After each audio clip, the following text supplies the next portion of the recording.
Naisip mo na ba kung ano talaga ang ibig sabihin ng born again? Maririnig mo ang salitang ito sa simbahan, sa mga kanta, o kahit sa mga usapan tungkol sa pananampalataya. Pero minsan, parang mahirap intindihin. Halos imposibleng maintindihan. Halika't alamin natin ang 133, kung saan nagkaroon ng gabi-gabing usapan si Jesus at ang isang mausisang lalaki na nagngangalang Nicodemo. Kaya, ito ang tagpo. Si Nicodemo ay hindi lang kung sino-sino. Siya ay isang pariseo, isang iginagalang na leader ng relihiyon. Lihim siyang lumabas sa dilim, naghahanap ng mga sagot.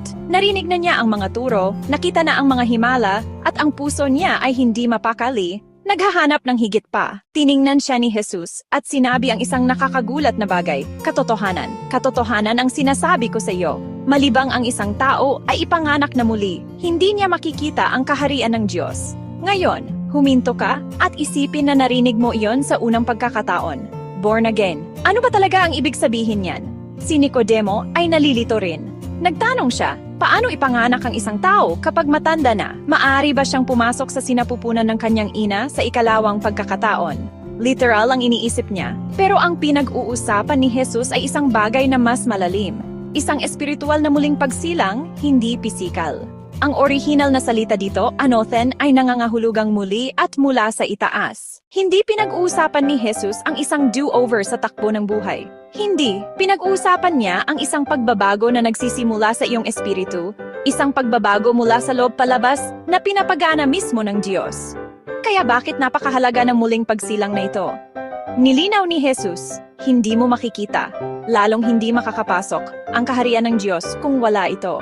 Hindi ito tungkol sa katayuan sa relihiyon. Hindi tungkol sa kung gaano karaming patakaran ang sinunod mo o kung gaano karaming banal na kasulatan ang naisaulo mo.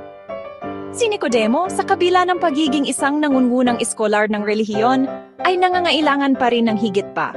Ang pinakamahalaga ay isang nagbagong puso at isang espiritong muling isinilang. Suriin pa natin ito ng mas malalim. Una, ang pagiging born again ay nagsisimula sa pagsisisi. Ito ay pag-amin na hindi mo ito magagawa ng mag-isa, na kailangan mo ang kapatawaran at biyaya ng Diyos. Para itong pagpindot ng reset button, tatalikod ka sa iyong lumang buhay at bubuksan mo ang iyong sarili sa isang bagong bagay. Pangalawa, ito ay tungkol sa isang nagbagong puso. Kapag ikaw ay born again, makikita mo ang iyong sarili na lumalago sa pag-ibig, kabaitan at habag. Hindi dahil pinipilit mo, kundi dahil binabago ka ng Diyos mula sa loob. Pangatlo, ito ay tungkol sa biyaya. Ang espiritual na muling pagsilang ay hindi isang bagay na maaari mong kitain. Ito ay isang regalo, isang himala na tanging Diyos lamang ang makapagbibigay. At ito ay